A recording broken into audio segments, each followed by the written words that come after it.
Donc le sixième jour, Dieu créa les animaux de la terre ferme et enfin l'homme. Alors les animaux ont été créés tout d'abord pour annoncer la gloire et la puissance du Créateur, par leur nombre, leur variété, leur grandeur, leur force et leur agilité. Ils existent aussi pour l'utilité de l'homme. Ils servent à sa nourriture, à son vêtement, à ses remèdes, etc., etc. Par la qualité la plus caractéristique de leur instinct, la plupart des animaux sont le symbole d'une vertu ou d'un vice, ou parfois l'un et l'autre, et d'une vertu et d'un vice. Ils ont un double enseignement, positif et négatif. Par exemple, le renard est le symbole de la ruse, le chien est le symbole de la fidélité, la brebis le symbole de la patience, etc. L'homme est le dernier venu des êtres vivants, mais il les surpasse tous en grandeur. Il est le couronnement de la création. Dieu a créé l'homme en dernier lieu, afin de l'honorer. Quand un souverain doit arriver dans une ville, on le fait précéder de tous les serviteurs pour préparer son entrée. C'est ainsi que Dieu a créé d'abord ce qui était nécessaire à l'entretien de l'homme, et ensuite seulement il créa l'homme. Le roi ne devait apparaître qu'après l'organisation du royaume. Dieu a fait d'abord le palais pour y introduire le roi. L'honneur rendu à l'homme par Dieu se manifeste aussi dans les paroles créatrices. À la création de l'homme, il ne dit pas que l'homme soit et l'homme fut, mais il tint conseil avec lui-même. Faisons l'homme à notre image. Donc vous avez bien compris. Vous avez bien compris que tout a été créé pour l'homme, y compris le soleil, la lune, les étoiles, les galaxies, l'univers, tout ça, ça a été créé pour l'homme, avant l'homme, pour que quand l'homme arrive, vous voyez, eh bien, il ait cette voûte céleste au-dessus de lui. Vous voyez, bon. Qu'on ne dise pas que, voilà, l'homme n'est pas le centre de l'univers. L'homme est le centre de l'univers, bien sûr, évidemment. L'homme est le roi de l'univers, le roi des galaxies. Et Dieu s'est incarné sur la terre et nulle part ailleurs, parce que c'est sur la terre que s'est joué le salut de l'homme, roi de la galaxie, roi de l'univers, roi du système solaire. On est bien d'accord? Donc il n'y a pas d'extraterrestre. C'est théologiquement pas possible. Et l'autre corrélation de ce que je viens de dire, c'est que la Terre est bien au centre de l'univers, puisque le roi de l'univers est sur la Terre. Donc c'est normal que là où habite le roi de l'univers, ce soit le centre de l'univers. C'est une logique imparable. Ça n'a strictement rien à voir avec les mathématiques, avec l'astronomie, avec quelque science que ce soit. Comprenez-le bien. Ce n'est pas une question scientifique, c'est une question théologique. Ce n'est pas la science qui va nous démontrer que l'homme est le roi de l'univers. C'est la parole de Dieu, c'est la théologie. C'est ça qui nous explique. Donc, laissez tomber toutes les histoires scientifiques. Ça n'a strictement rien à voir avec la science. Le 7e jour, Dieu se reposa. Le repos de Dieu ne ressemble en rien à celui d'un artisan fatigué. Il consiste simplement à ne plus créer de nouvelles espèces. C'est-à-dire aucun être qui ne fût déjà contenu dans l'œuvre des 6 jours. Le repos de Dieu n'est pas autre chose que sa volonté pour le maintien de l'ordre existant. Néanmoins, Dieu ne cesse pas d'agir, car si l'action de Dieu cessait, la création cesserait de subsister. À l'exemple de Dieu, nous nous reposerons un jour en lui, après l'accomplissement de notre œuvre, c'est-à-dire après l'accomplissement de notre vie. L'histoire de la création nous montre que Dieu a fait le monde d'après un plan défini. Dieu procède de l'imparfait au plus parfait. Il crée d'abord les êtres dont auront besoin ceux qui suivront. D'abord les plantes, ensuite les animaux qui s'en nourrissent. Et dans les 3 premiers jours, Dieu sépare les êtres les uns des autres. Dans les 3 suivants, il orne ce qui existe. Il y a un rapport entre les 2 séries de jours. Le premier jour, il crée la lumière. Le 4e, les corps lumineux. Le second, il sépare les eaux de l'atmosphère. Le 5e, il peuple les unes de poissons et l'autre d'oiseaux. Le 3e jour, il fit la terre ferme et le 6e jour, il y plaça les animaux. L'histoire de la création nous montre en outre que le monde n'est pas éternel. Le Christ, dans sa prière après la scène, disait « Père, glorifiez-moi auprès de vous de la gloire que j'avais en vous avant que le monde ne fût. » Saint Jean chapitre 17. Les païens s'imaginaient que le monde s'était formé par la rencontre fortuite d'atomes éternels, c'est-à-dire de corpuscules très ténus et indivisibles. C'est la théorie d'Épicure et des atomistes. On peut répondre qu'il ne peut pas y avoir plusieurs êtres éternels, qu'un être éternel ne peut pas dépendre d'un autre être. Or, ce serait le cas pour les atomes qui s'unissent, que les atomes ne peuvent d'eux-mêmes ni se rencontrer, ni former par une rencontre hasardeuse l'ordre magnifique de l'univers. Une masse de lettres jetées au hasard ne donnera jamais un livre. L'existence des atomes n'est pas un impossible, mais ils ne peuvent être éternels, ni se mouvoir par leur propre force. D'autres pensaient que le monde a été formé d'une matière éternelle, par les anges ou par Dieu, qui serait ainsi non le créateur, mais seulement l'architecte de l'univers. Or, la matière, être changeant et divisible, ne peut pas être éternelle. Elle ne peut pas être la source de l'esprit, ni de la vie des êtres organiques. D'autres encore pensaient que la terre était le développement de l'être divin lui-même. Ça, ce sont les panthéistes. Ils pensaient que la terre était Dieu. Mais si le monde était Dieu, il faudrait qu'il fût indivisible et immuable, du moins que chaque partie fût éternelle, ce qui est contredit par les faits. L'homme, dans cette hypothèse, serait Dieu aussi, indépendant de tout autre homme, ce qui ruinerait la société. Mais même les animaux seraient Dieu, et en effet, les Égyptiens ont adoré les animaux. Même les grenouilles, les mouches, les fourmis seraient Dieu, ce qui est absolument ridicule et absurde. Dans cette théorie, ceci seul est vrai, tout a son origine de Dieu. Tout s'est développé successivement, et tout ce qui est existe en Dieu, comme nous l'avons expliqué, en parlant de son ubiquité, c'est-à-dire qu'il est partout. Mais tout ce qui existe est totalement distinct de Dieu. Il y a Dieu, il y a ses créatures. Ce sont deux réalités différentes. Alors pourquoi et dans quel but Dieu a-t-il créé le monde ? Dieu a créé le monde de rien. Sa volonté y suffit. Les hommes ne peuvent agir que sur une matière préexistante.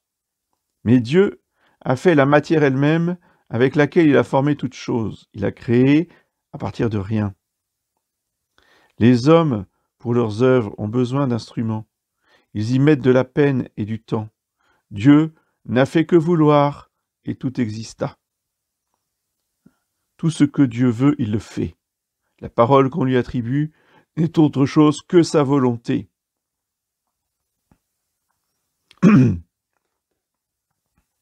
Rien ne se fait de rien, objectait Épicure. Il aurait dit plus exactement, rien ne se fait par rien. Cela est très vrai. Aussi, ne disons-nous pas que la terre est de rien, mais qu'elle a été faite de rien par Dieu. Tout ce que Dieu avait fait était très bon. Dieu lui-même loua ses propres œuvres. Au chapitre 1er de la Genèse. L'univers était bon parce que rien n'était contraire à sa volonté divine, que tout y était conforme. Dieu loua lui-même son œuvre parce que nous et toutes les créatures, nous sommes incapables de la louer convenablement. Au moins, devons-nous imiter les 3 jeunes gens qui exaltaient les œuvres de Dieu dans la fournaise. Chapitre 3 de Daniel. Ce qui est mauvais l'est devenu par l'abus que les créatures ont fait de leur volonté libre. Néanmoins, aucun être ne peut devenir mauvais dans son essence. Tout être est nécessairement bon sous quelque rapport. Dieu a été amené par sa bonté à créer le monde. Il a voulu rendre heureuses des créatures raisonnables. Un bon père montre à ses enfants de belles images pour les réjouir et s'en faire aimer. Et Dieu a voulu montrer sa gloire à des êtres raisonnables pour nous donner la joie et le bonheur. Nous sommes parce que Dieu est bon. Sa bonté seule, qu'il voulait communiquer à d'autres, est le mobile de sa création. Aussi tout l'univers existe pour notre bien. Certains êtres pour notre conservation. La terre, les plantes et les animaux. D'autres pour notre instruction, les astres. D'autres pour notre plaisir, les couleurs, les parfums, la musique. D'autres enfin pour nous éprouver, la pauvreté, la maladie, les malheurs, les bêtes malfaisantes. Mon Seigneur et mon Dieu, devons-nous nous écrier, tout ce que je vois me dit que vous l'avez fait pour mon bien et me dit de vous aimer. Dieu ne fut forcé par rien à créer l'univers. Il n'en avait absolument pas besoin. Et précisément pour montrer qu'il agissait selon son bon plaisir, il créa les êtres non pas à la fois, mais successivement. Le but de la création, c'est de révéler aux créatures raisonnables la gloire de Dieu. L'œuvre devait louer l'auteur par sa perfection, comme une belle toile fait la gloire d'un peintre. Il faut en effet bien distinguer le but de l'ouvrier, le mobile qui le pousse à agir, et le but de l'œuvre elle-même, ce à quoi une chose est destinée. L'horloger fait la montre pour gagner sa vie, mais la montre a pour but de marquer les heures. En Dieu, le mobile de son acte créateur a été sa bonté. Le but de son œuvre est de le glorifier et de rendre heureuses les créatures raisonnables. La quantité innombrable et l'immense variété des minéraux, des végétaux et des animaux, l'énorme quantité des astres, existent uniquement afin que les anges et les hommes reconnaissent et admirent la majesté divine. Ce que je vois s'écrie « Ô Dieu, que vous êtes grand et que vous êtes bon !» Les anges et les hommes existent de leur côté uniquement pour reconnaître et glorifier la majesté divine. Nous savons aussi que les saints anges contemplent Dieu et le louent sans cesse. Et saint Augustin dit de l'homme, « Vous nous avez créés pour vous, Seigneur, et notre cœur est inquiet tant qu'il ne repose pas en vous. » Les démons même sont obligés de contribuer à la gloire de Dieu, car ils montrent par leurs tourments à la grandeur de la sainteté et de la justice de Dieu, et Dieu fait tourner toutes leurs ruses à sa gloire et au salut des hommes. Et ça, c'est vraiment quelque chose qu'il faut se répéter, surtout dans les moments comme aujourd'hui, comme la période que nous traversons. Je relis la phrase. Écoutez bien. Dieu fait tourner toutes les ruses du démon à sa gloire et au salut des hommes. D'accord ? Donc, tout ce que le démon fait dans le monde aujourd'hui, c'est pour notre salut et la gloire de Dieu. Les réprouvés aussi ne font rien perdre à Dieu de sa gloire. Eux glorifieront pendant toute l'éternité la justice de Dieu, tandis que les élus proclameront sa miséricorde. Le Seigneur a tout créé pour lui-même, il a créé pour sa gloire tous ceux qui invoquent son nom. Cependant, il n'a pas créé l'univers pour augmenter sa gloire, ou pour se la procurer, car il est souverainement bienheureux et n'a besoin de rien. Il n'est pas non plus ambitieux, car il réclame uniquement l'honneur qui lui est dû. Puisque nous existons pour la glorification de Dieu, nous devons en toute chose agir avec cette intention. Saint Paul nous ordonne donc, quoi que nous fassions, quoi que nous mangions ou que nous buvions, de tout faire pour la gloire de Dieu, c'était l'épître de dimanche dernier. Rien n'est plus facile, car les moindres actions peuvent être faites à Dieu à cette intention, spécialement dans la prière du matin. C'est dans la prière du matin qu'il faut offrir toute sa journée pour la gloire de Dieu. N'oublions pas de la faire à la bonne intention le matin et de la renouveler souvent dans la journée. Alors avant de continuer sur la providence, est-ce qu'il y a des questions? Il n'y a pas de questions. Alors on continue. Puisque Dieu a créé l'univers, eh bien, il va continuer, vous voyez, après avoir créé, à s'occuper, à gérer, à entretenir, à faire subsister ces créatures. C'est ce qu'on appelle la providence de Dieu. On appelle providence divine la conservation et le gouvernement de l'univers. Dieu conserve le monde, c'est-à-dire il laisse aux êtres leur existence aussi longtemps qu'il lui plaît. Donc c'est lui qui est le maître de la vie et de la mort. Une boule retenue par un fil tombe aussitôt qu'on lâche le fil. Et le monde entier retomberait dans le néant si Dieu ne le conservait point par sa puissance. Pour assurer leur conservation, Dieu donne aux créatures ce qui est nécessaire à leur existence. La multiplication des pains est un miracle qui se répète chaque année dans les champs. Un grain en produit une centaine d'autres, et une petite pomme de terre en produit une douzaine de plus grosses qu'elle. Les miracles sont de tous les jours, mais par leur fréquence, ils ne font plus d'impression sur nous. C'est-à-dire que la vie, à tous les niveaux sur Terre, est un miracle permanent. Toutefois, les êtres ne subsistent pas plus longtemps que Dieu ne le veut. Il nous laisse mourir quand il lui plaît. La lune cesse de luire quand le soleil cesse de l'éclairer. Et l'homme cesse de vivre dès que Dieu cesse de soutenir sa vie. Quoique Jésus-Christ ait dit « Le ciel et la terre passeront », ils ne seront pas anéantis. Ce serait contraire aux perfections de Dieu qui changera l'univers en un monde meilleur.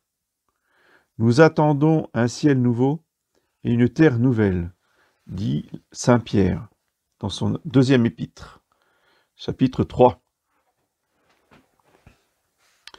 Dieu gouverne le monde, c'est-à-dire il dirige toutes choses de façon à les faire servir à sa gloire et à notre utilité. Le monde est gouverné par Dieu comme un train de chemin de fer par le mécanicien, comme le vaisseau par le pilote. Dieu dirige les astres d'après des lois fixes, de sorte que le firmament raconte sa gloire. Il dirige les peuples et dirigea en particulier le peuple juif. L'intervention de Dieu est visible dans la vie de Joseph, de Moïse, de Jésus-Christ et de bien d'autres, et non moins dans les destinées de l'Église catholique, et de la France en particulier. Néanmoins, nous ne pouvons pas toujours de prime abord comprendre les desseins de Dieu. Ces desseins sont pour nous autres, des hommes ignorants, aussi énigmatiques que la marche régulière des aiguilles d'une horloge pour l'observateur qui n'en a aucune idée. Quand on voit le désordre des fils à l'envers d'un tapis, des fils, à l'envers d'un tapis, on se demande comment le dessin si régulier de l'endroit peut y répondre. Ainsi, certains événements nous paraissent de prime abord nuisibles. Mais Dieu sait les diriger de telle façon qu'ils servent à sa gloire et à notre bonheur. Souvent, après avoir vu la tournure de certains événements, nous sommes dans le cas de nous dire avec David, « C'est Dieu qui a fait ceci, et c'est une merveille devant nos yeux. » Oui. Bien ça, c'est ce que nous dirons quand nous serons sortis de la crise du coronavirus et du mondialisme. Oui. Il n'y a pas un seul homme dont Dieu n'ait soin ici-bas. Une mère oublierait son enfant. Jamais Dieu ne nous oubliera. Il prend soin des animaux et des êtres inanimés. Dieu, dit Jésus-Christ, prend soin des oiseaux du ciel, des lys et de l'herbe des champs. Tous les êtres, bon gré mal gré, sont soumis à la providence de Dieu. Dieu prend un soin particulier de ce qui est humble et méprisé par le monde. Dieu a fait les humbles comme les puissants et prend un soin égal des uns et des autres. Dieu est grand dans les êtres les plus petits. Nous n'avons qu'à regarder au microscope une goutte d'eau, la structure d'une petite plante ou d'un insecte. Dieu se glorifie le plus volontiers dans ce qui est humble. Les hommes ordinaires, comme Joseph, le patriarche, Moïse, David, Daniel, sont tirés par lui de l'obscurité pour être élevés aux plus grandes dignités. Les anges annoncent la naissance du Sauveur à de pauvres bergers, de préférence aux pharisiens orgueilleux, ou même à Hérode et sa cour. Une humble vierge est choisie comme sa mère et de simples pécheurs, comme les apôtres. C'est aux pauvres qu'il fait annoncer l'Évangile. C'est aux humbles qu'il donne sa grâce. Aussi David s'écriait-il, « Qui est comme Dieu, notre Dieu, qui habite les lieux les plus élevés et jette son regard sur ce qu'il y a de plus abaissé. Il tire l'indigent de la poussière et il élève le pauvre de dessus le fumier pour le placer avec les princes de son peuple. » C'est donc une folie de croire que Dieu ne s'occupe pas de ce qui se passe ici-bas. Rien ne nous arrive dans notre vie sans l'ordre ou la permission de Dieu. Ce n'est point par votre trahison, disait Joseph à ses frères, que je suis venu ici, mais par la volonté de Dieu. Le Christ nous affirme que les cheveux même de notre tête sont comptés, c'est-à-dire que la providence s'étend aux événements les plus minuscules de notre vie. Rien par conséquent n'arrive par hasard. Nous, sans doute, nous ignorons la cause d'une foule de faits, mais Dieu qui les dirige la connaît. C'est blasphémer la divinité que de parler sérieusement de hasard. Rien n'est fait par hasard, tout vient de la main de Dieu. Il faut s'entendre quand on dit que tout arrive par la volonté de Dieu. En effet, il ne peut pas, lui, la sainteté et la bonté souveraine, vouloir qu'on nous tue, qu'on nous pille, qu'on nous insulte. Mais il permet certains maux, certains malheurs, c'est-à-dire qu'il ne les empêche pas, quoi qu'il le pourrait. Cette permission n'équivaut pas à une approbation. Elle vient de ce que Dieu laisse à l'homme sa liberté et qu'il a le pouvoir de tourner au bien le mal qu'il n'a pas empêché. Dieu tourne à notre bien le mal qu'il permet. Dieu nous aime infiniment. Il n'a qu'une seule intention, celle de nous faire du bien. Les malheurs, les tentations, le péché même deviennent entre ses mains des instruments de notre bonheur. Joseph, par exemple, fut rendu jeté en prison, et tout cela contribua à son élévation au trône, au salut des Égyptiens menacés de la famine, et au bonheur de ses frères. La captivité des Juifs procura aux païens la connaissance du vrai Dieu et de la promesse du Rédempteur. Les persécutions des premiers siècles ne servirent qu'à la propagation du christianisme, car l'admiration des païens pour la constance des martyrs les poussa à étudier leur religion.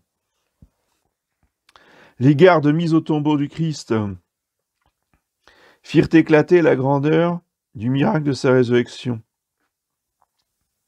Et l'incrédulité de saint Thomas nous est plus utile que la foi des autres apôtres.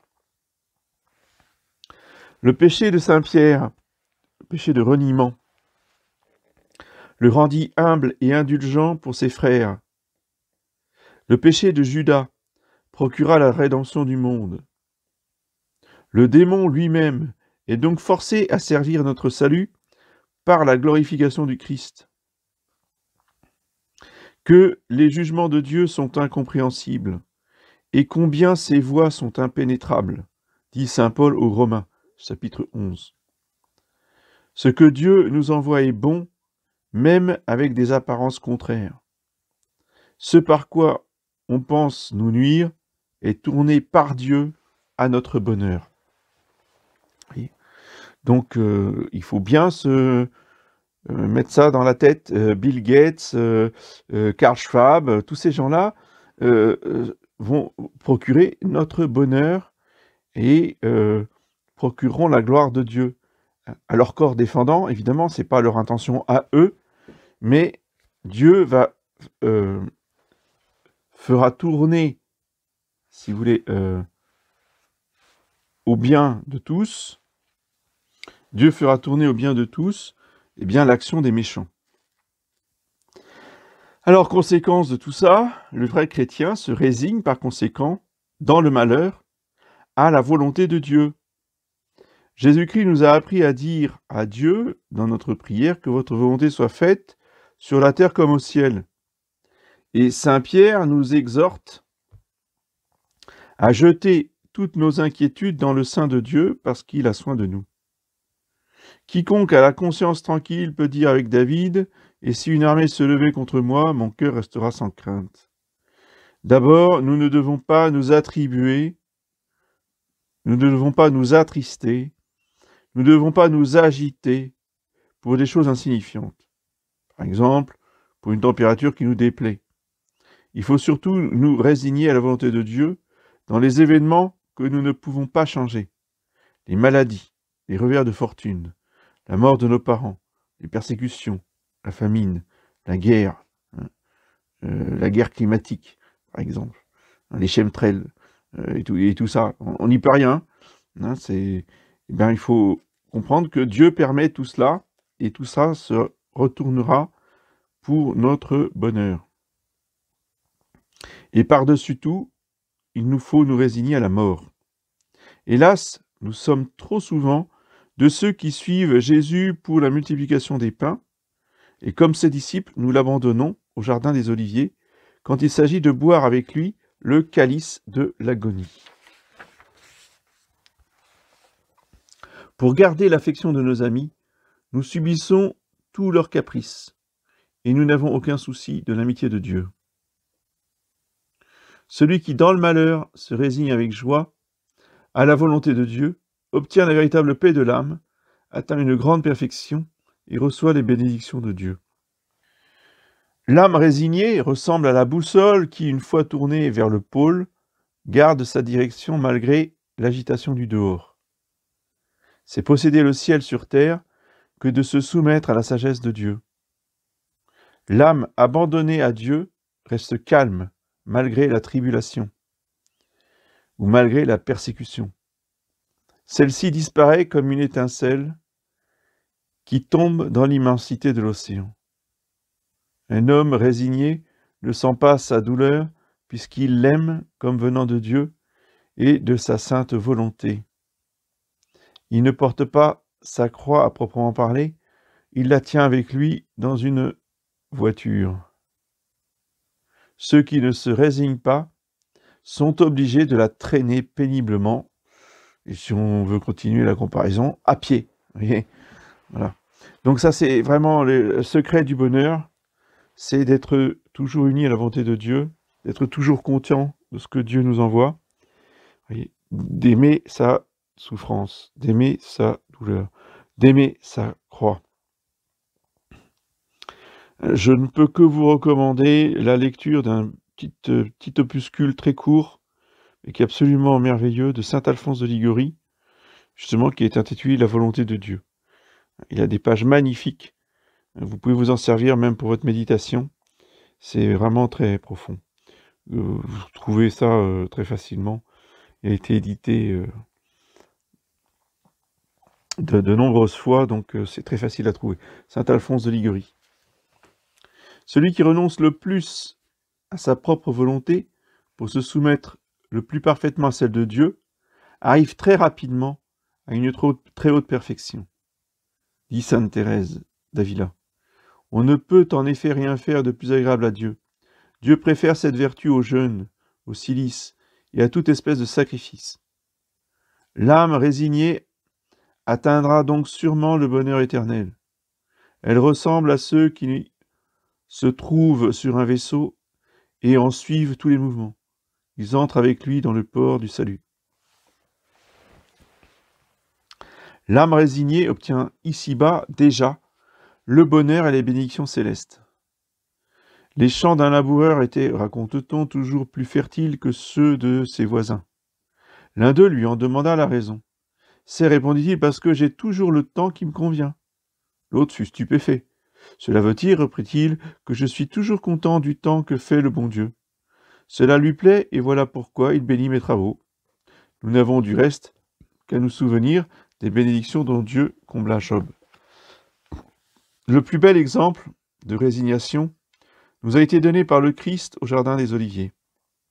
« Père, dit Jésus, que votre volonté soit faite et non la mienne. » Le Christ fut obéissant à son Père jusqu'à la mort et jusqu'à la mort de la croix, dit saint Paul. La résignation du patriarche Job en avait été la figure. Des myriades d'anges trouvent leur bonheur dans l'accomplissement de la volonté de Dieu. Les tourments les plus cruels, dit sainte Marie-Madeleine de Pazzi, et les plus lourdes tribulations, je les supporterai avec joie dès que je saurai qu'ils viennent de la volonté divine. C'est cela le langage de tous les saints. Donc si vous voulez bien, on va arrêter ici parce que le chapitre n'est pas fini. Et on verra la suite la prochaine fois. Donc, sur la providence. Est-ce que quelqu'un a quelque chose à dire? Question à poser avant que nous nous séparions?